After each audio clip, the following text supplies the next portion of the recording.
పదం ఉబికి వస్తే అది నాదం, ఒక్క పాదం జంగ సాచితే అది వేదం. ఈ మార్గం మహావతార రూప ధర్మాన్ని తెలుపుతుంది.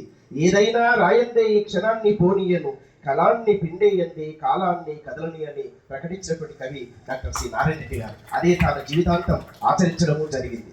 ఇక ఒక విషయం ఏంటంటే, ఈ నెలకు ఒక ప్రత్యేకత ఉంది. మా తేజ సంస్థ కూడా 2006లో ఇదే వేదికను ఆగస్టు 14 నాడు ఆవిష్కృతమైంది డాక్టర్ సి నారాయణ గారి చేతుల మీదుగా.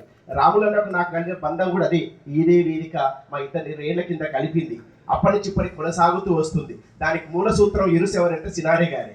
కాబట్టి ఆ విధంగా మరి ఈ రోజు మళ్ళీ 20 ఏళ్ల తర్వాత కూడా ఒక మధుర స్మృతులు గుర్తుకు వస్తున్నాయి. మరి రాములన్న గారు ఈ కార్యక్రమాన్ని ప్రారంభించినప్పుడు మొదటి నుంచి మాకు అంటే సలహాలు ఇస్తూ ప్రోత్సహిస్తున్నట్టు మార్గదర్శిస్తున్న వారు సిద్ధారెడ్డి గారు.